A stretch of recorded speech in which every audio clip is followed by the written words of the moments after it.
Hello, welcome to Digital Learning. I'm Connie Kolosey, Director of Media, Text, and Digital Learning for Pinellas County Schools. And for our episode today of Digital Learning, I have Mr. Mike McCullough. And Mr. McCullough, tell us what you do. I'm a STEM teacher, 6th, 7th, and 8th grade at Seminole Middle School. All right.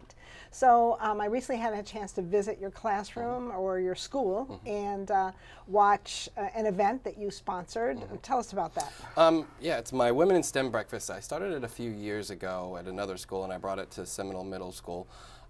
Essentially, it's a gathering, and it's an informal gathering of professional women in STEM careers from all over the county, even across the bay. I have some that drive actually over the bridge, and that come and have breakfast, very light breakfast with our girls. And it's nothing, again, very formal. It's simple questions, and the idea is to get the conversation started about the career fields that are out there for STEM, females in STEM, and heading into that area.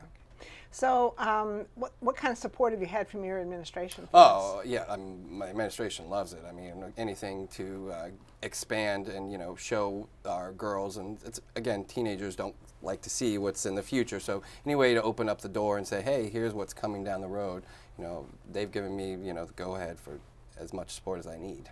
So we did have a chance to ask Mr. Moss, who is your principal, about that, and so let's take a look at what he had to say. We feel like STEM is an exciting new movement. Our students love learning about STEM, and this is our Women in STEM breakfast. We have a large number of our students here, our young ladies who are interested in math, science, engineering, technology, and we have a myriad of guest speakers with us today who work in STEM-related fields, and we're having a celebratory breakfast where our guest speakers are sharing information with our students about their careers in STEM. And we want to feed and build on the interests of our students in STEM and let them hear about careers and opportunities. So we also got a chance to hear from several of the women, and we're going to share those clips. But one of the things that really interested me was how diverse their careers are. Yeah, and that was something that I really tried to point at. There was, we're going to meet somebody in Mosquito Control. We had a woman in land architecture. We also had a woman who's designing the GPS for the Orion spacecraft. So it really was an intentional purpose to say, hey, these are all the careers that are open. And even then, I said that this was only a minor scratch of the surface of what's out there for these girls. So how did you find these women? It's just basically for the last few years, it's been me picking up a phone and calling somebody, and then that phone call leads to somebody else, or an email that led to somebody else. And it's just throughout the county. People have helped me get in touch with whoever I needed to get in touch with. It seems like many of their employers, organizations they work with, are happy to have them come out and share. Sure. Yeah, and that's one of the things they would, all the major companies came out with goodies for the girls too. So they were very supportive in their employees coming out and talking to it. How'd you pay for the breakfast? I did get support. I got support from the Florida Engineering Society, the Pinellas County Utilities Company, and Tampa Bay newspapers. I kind of shared the cost.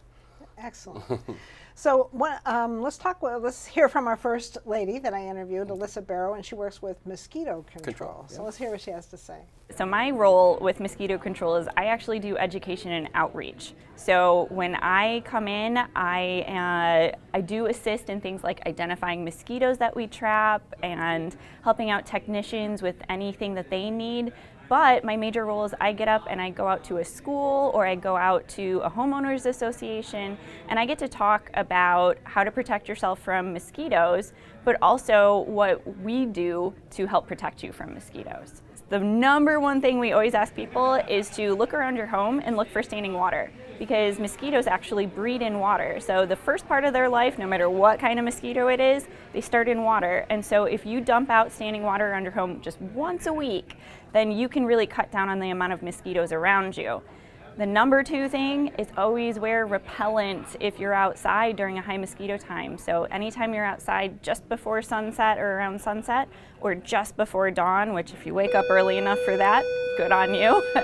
But wear repellent, and that'll help protect you from getting any kind of mosquito-borne illness. I think my number one thing that I do is getting out there and really telling people how to protect themselves because the more knowledge that you have to be able to protect yourself, the most common thing that I see is that people don't even know that mosquitoes start in the water. So they don't think to look around their home for whether or not mosquitoes are there. They just know that the adults are buzzing around. So I think really arming people with that knowledge gives them the tools that they need to take care of it. And when they need help, they can call Pinellas County Mosquito Control. I don't personally spray. I do sometimes run our fogging trucks, which I think is what most people think of as spraying, only happens between 2:30 and 6:30 in the morning. So that way we avoid people and we avoid pollinators like bees and butterflies that are active during the day. But mosquitoes are super active at that time, so we get those. For the most part, we actually go after the mosquitoes that are still in the water before they can bite you or spread any kind of diseases. So we actually use a couple of different things that are biological control. So they actually work specifically on mosquitoes, and they're not like the chemicals that you typically think of. And what would be your message to middle school girls thinking of going into a science career? My message would be that if they really enjoy the sciences, keep with it and pursue it, because I can't imagine doing anything else. I love my job, I love working in science, and I don't think I would be super happy if I was in a different kind of position.